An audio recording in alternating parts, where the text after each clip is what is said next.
Hello students, तो एक बार फिर से आप सभी का हमारे यूट्यूब चैनल एडू सरल पे स्वागत है। तो आज हमारा टॉपिक है ट्रिग्नोमेट्री। हम सॉल्व कर रहे हैं 10th आरबीएससी की। तो क्वेश्चन नंबर 6 है। देखिए इसमें दिया हुआ 4 cot square 45 degree minus sec square 60 degree plus sine square 60 plus cos square 60 degree. अब हमें पता है cot 45 की वैल्यू किसके इक्वल होती है, tan 45 की। तो ये यानी कि 1, तो ये 1 हो जाएगा माइनस सेक स्क्वायर 60। तो सेक 60 किसके इक्वल होता है, cos 60 के। तो cos 60 की वैल्यू अगर 1/2 होती है तो सेक 60 की हो जाएगी 2/1। तो ये हो जाएगा हमारे पास 2 का square. And then sine square 60, तो इसकी होती है √3/2 इस पूरे का होल स्क्वायर।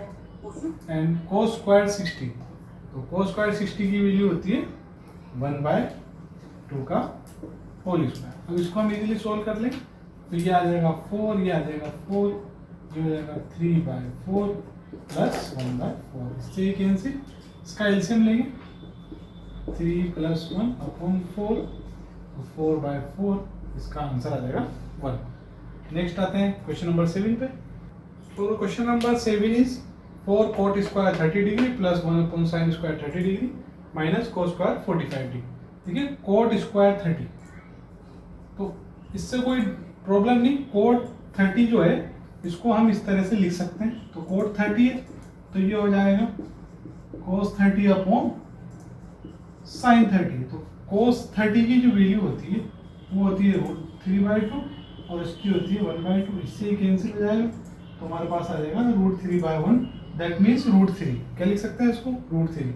तो ये हो जाएगा 4/√3 का स्क्वायर प्लस sin 30 की वैल्यू होती है 1/2, तो ये हो जाएगा 1/2 का स्क्वायर। cos 45 दैट मीन्स 1/√2 का स्क्वायर। ये हो जाएगा 4/3, 4 अपॉन 1/4 है तो 4 ऊपर चला जाएगा, माइनस ये हो जाएगा 1/2। इसका हम एलसीएम ले लेंगे यहाँ पे।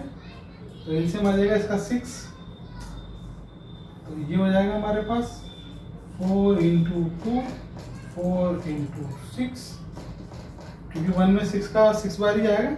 एंड ये हो जाएगा 3। इस पूरे को सोल्व करेंगे तो ये 4 × 2 = 8,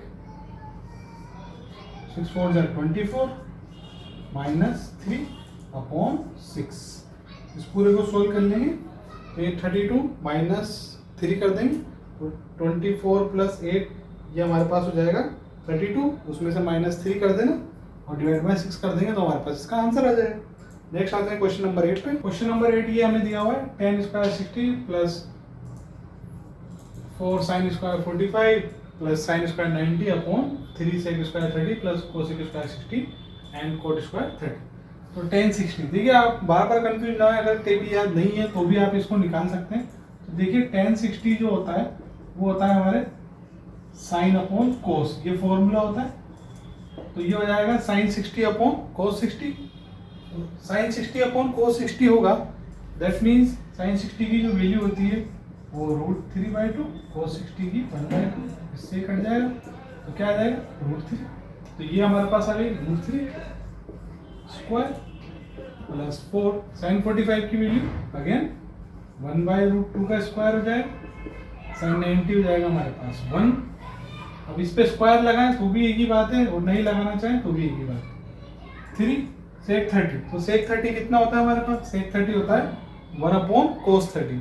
तो cos 30 की वैल्यू कितनी होती है √3/2, तो ये कितना हो जाएगा 2/√3 स्क्वायर हो जाएगा। cosec 60 ये होता है sin 60 का। तो sin 60 अगर हमारे पास √3/2 होता है, देखिए लिख रही, तो cosec 60 इसका जस्ट रिवर्स 2/√3। ट्रिग्नोमेट्री रिलेशन होता है ना, साइन का रिलेशन कोसेक से होता है तो कोसेक का साइन से। देन cot 30, अब देखिए जिस तरह ये निकाला हमने तो ये आया √3/1, तो cot 30 कितना हो जाएगा हमारे, ये 60 है ना, तो cot 30 के लिए निकालेंगे तो cot 30 हो जाता है cos 30 अपॉन sin 30। cos 30 है हमारे पास √3/2 और साइन 30 है 1/2, इससे ये कैंसिल, ये कितना आ जाएगा √3/1, तो ये हमारे पास हो जाएगा √3 का स्क्वायर। अब देखिए इजीली इसको सोल्व करना है, तो ये स्क्वायर से अंडर रूट चला जाएगा, तो ये हो जाएगा 1/2 + 1 अपॉन 3 × 4, √3 का स्क्वायर हो जाएगा 3, ये हो जाएगा 4/3 माइनस के 3। अब देखिए सबसे पहले आपको जो काम करना है वो है ऊपर वाली टर्म को एलसीएम लेके अलग सोल्व करना है और नीचे न्यूमरेटर को अलग और डिनोमिनेटर को अलग सोल्व करना है। तो इससे ये 2 टाइम कट जाएगा और इससे ये 3 टाइम कट जाएगा, तो हमारे पास जो बचेगा और नीचे हमारे पास बचेगा 4 + 4/3 माइनस के 3। अब देखिए तो ऊपर तो आ गया 6, नीचे वाली टर्म का हम एलसीएम ले लेंगे, तो ये हो जाएगा 4 × 3 = 12, डिनोमिनेटर को सोल्व कर रहा हूँ ओनली, तो ये हो गया 12 - 9। इस तरह से हम इस पूरे को सोल्व कर लेंगे, तो हमारे पास यहाँ पे इसका आंसर आ जाएगा। तो आते हैं नेक्स्ट क्वेश्चन नंबर 9 पे। So the question number 9 is sin 30 - sin 90 + 2 cos 0 degree upon tan 30 × tan 60 degree. तो आगे इसको सोल्व करते हैं, सिंपल बहुत इजी है। टेबल ट्रिग्नोमेट्री टेबल आपको याद होना चाहिए, बिना ट्रिग्नोमेट्री टेबल के आप इसका एक भी क्वेश्चन सॉल्व नहीं कर पाएंगे, ठीक है।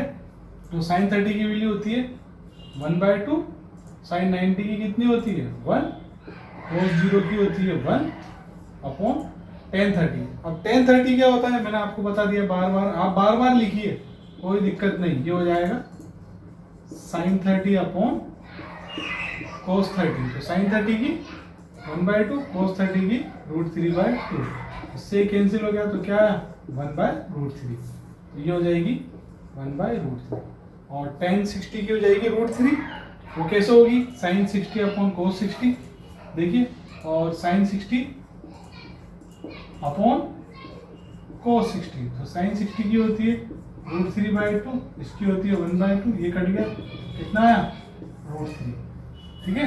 तो ये हमारे पास आया ओनली √3। अब देखिए सबसे पहले दोनों को अलग अलग सोल्व कर लेंगे, ये तो कैंसिल हो जाएगा, इसका एलसीएम 2 आ जाएगा और यहाँ पर हो जाएगा हमारे पास 2 × 1, तो ये 2 ही हो जाएगा, इसको 2 लिख लेते हैं।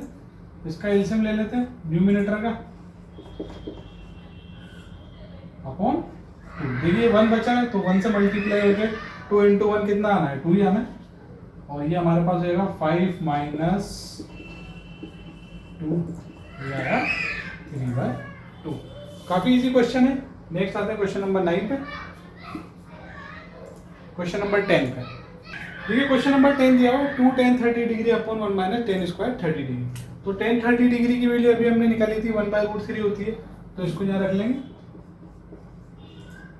और ये हो जाएगा 1/√3 का स्क्वायर। इसका एलसीएम लेंगे तो ये तो हो जाएगा हमारे पास न्यूमिनेटर में 2/√3, ये हो जाएगा 1/3, यानी कि 1 माइनस कुछ इस तरह से। इसका एलसीएम लेंगे तो 3 - 1 2/3, तो ये हमारे पास आया 2/3। अब देखिए इसको थोड़ा सा अरेंज करके लिख लेना, तो हमारे पास आया 3/√3। इस 3 को हम लिख सकते हैं √3 × √3 अपॉन √3, इससे कैंसिल, तो हमारे पास क्या है ओनली √3। तो ये थे हमारे कुछ आरबीएससी के ट्रिग्नोमेट्री के 6.1 के। तो नेक्स्ट हम इसके लेक्चर में बचे हुए जितने भी क्वेश्चन है सब कंप्लीट कराएंगे। तो अभी तक जिन स्टूडेंट ने हमारा चैनल अभी तक सब्सक्राइब नहीं किया है, सबसे पहले वो सब्सक्राइब करें और शेयर करें अपने दोस्तों में ज़्यादा से ज़्यादा, और बेल आइकन जरूर दबाएं। बेल आइकन नहीं दबाएंगे तो आपको हमारे नए लेक्चर की नोटिफिकेशन नहीं मिलेगी, ध्यान रखना, ठीक है। तब तक के लिए thank you all of you, good bye.